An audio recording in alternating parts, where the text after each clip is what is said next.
سیرت نبی کریم صلی اللہ علیہ وآلہ وسلم قسط نمبر 6۔ سامعین کرام، واقعہ اصحاب الفیل۔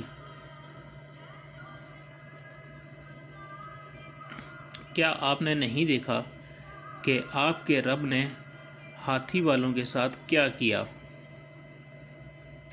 کیا اس نے ان کی تدبیر کو نامراد نہیں بنا دیا؟ اللہ نے ان پر پرندوں یعنی ابابیل کے جھنڈ بھیجے جو ان پر کنکر مٹی کی یعنی کنکریاں پھینکتے تھے۔ اس طرح اللہ نے ان کو کھائے ہوئے بھوسے کی طرح کر دیا۔ سورۃ الفیل آیت نمبر 1 تا 5۔ واقعہ اصحاب الفیل۔ حضرت محمد مصطفیٰ صلی اللہ علیہ وآلہ وسلم کی ولادت مبارکہ والے سال یعنی 571 عیسوی میں پیش آیا، جب یمن کا حبشی نژاد عیسائی حکمران ابرہہ بن اشرم 60,000 فوج اور 13 ہاتھی لے کر خانہ کعبہ کو گرانے کے ارادے سے مکہ پر حملہ آور ہوا۔ ابرہہ بن اشرم آغاز میں اس عیسائی فوج کا ایک سردار تھا جو شاہ حبشہ نے یمن کے حمیری نسل کے یہودی فرمانروا یوسف ذو نواس کے عیسائیوں پر ظلم و ستم کا بدلہ لینے کو بھیجی، جس نے 525 عیسوی تک اس پورے علاقے پر حبشی حکومت کی بنیاد رکھ دی۔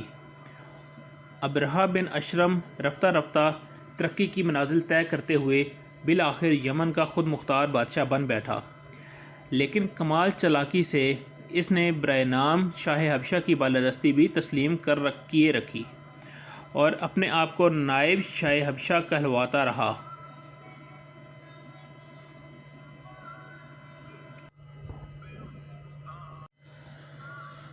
ابرہہ ایک کٹر متعصب عیسائی تھا۔ اپنا اقتدار مضبوط کر لینے کے بعد اس نے عربوں میں عیسائیت پھیلانے کی سوچی، جبکہ اس کا دوسرا ارادہ عربوں کی تجارت پر قبضہ جمانا تھا۔ اس مقصد کے لیے اس نے یمن کے دارالحکومت صنعاء میں ایک عظیم الشان کلیسا یعنی گرجا تعمیر کرایا، جسے عرب مورخین الکلیس اور یونانی ایکلیسیا کہتے ہیں۔ اس کلیسا کی تعمیر سے اس کے دو مقاصد تھے۔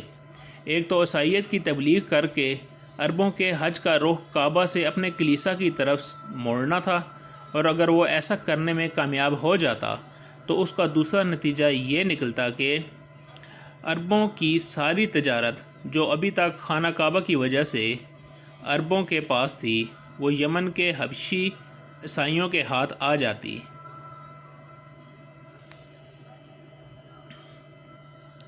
ابرہہ نے پہلے شاہ حبشہ کو اپنے اس ارادے کی اطلاع دی اور پھر یمن میں علی اعلان منادی کرا دی کہ میں عربوں کا حج کعبہ سے اکلیسیا کی طرف موڑے بغیر نہ رہوں گا۔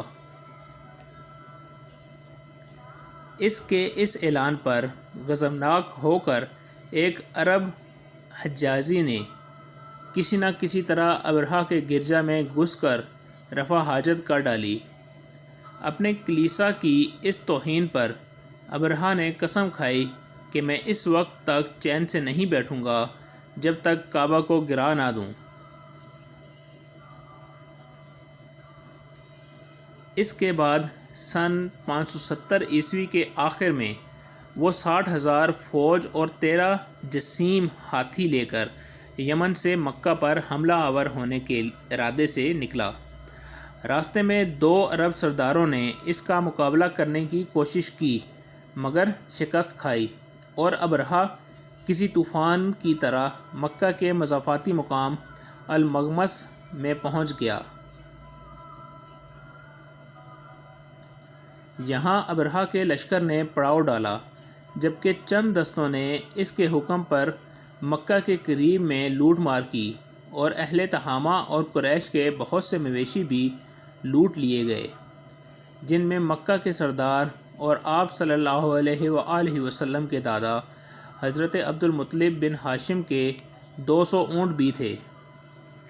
اس کے بعد ابرہہ نے ایک ایلچی مکہ کے سردار حضرت عبد المطلب کے پاس بھیجا اور اس کے ذریعے اہل مکہ کو پیغام دیا کہ میں تم سے لڑنے نہیں آیا ہوں بلکہ اس گھر یعنی کہ کعبہ کو گرانے آیا ہوں۔ اگر تم نہ لڑو تو میں تمہاری جان و مال سے کوئی تعرض نہ کروں گا۔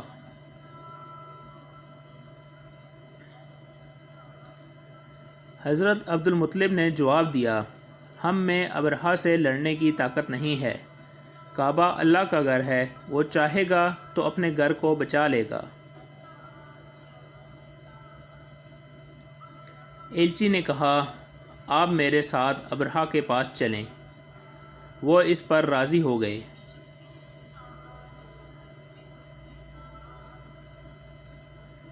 حضرت عبد المطلب بہت خوبصورت اور شاندار شخصیت کے مالک تھے۔ ابرہہ ان کی مردانہ وجاہت سے اتنا متاثر ہوا کہ اپنے تخت سے اتر کر ان کے پاس آ کر بیٹھ گیا۔ پھر آپ سے پوچھا، آپ کیا چاہتے ہیں؟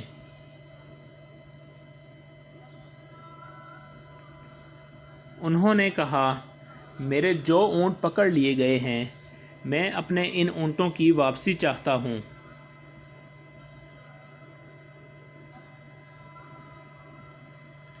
ابرہہ ان کی بات سن کر سخت متعجب ہوا اور کہا، آپ مجھ سے اپنے 200 اونٹوں کی واپسی کا مطالبہ تو کر رہے ہیں مگر اس بیت اللہ کا ذکر نہیں کرتے جو آپ کے اور آپ کے آباء و اجداد کے دین کی بنیاد ہے۔ میں اسے گرانے آیا ہوں مگر آپ کو اس کی کوئی فکر ہی نہیں۔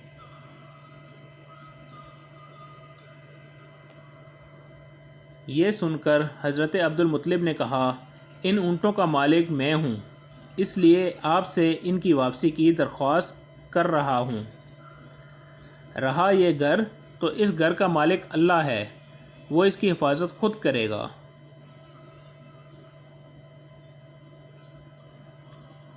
ابرہہ نے متکبرانہ انداز میں کہا، کعبہ کو اب آپ کا اللہ بھی مجھ سے نہیں بچا سکے گا۔ حضرت عبد المطلب نے جواب دیا، یہ معاملہ آپ جانیں اور اللہ، لیکن یہ اس کا گھر ہے اور آج تک اس نے کسی کو اس پر مسلط نہیں ہونے دیا۔ یہ کہہ کر وہ ابرہہ کے پاس سے اٹھ گئے اور ابرہہ سے واپس لیے گئے اونٹ لے کر مکہ آ گئے۔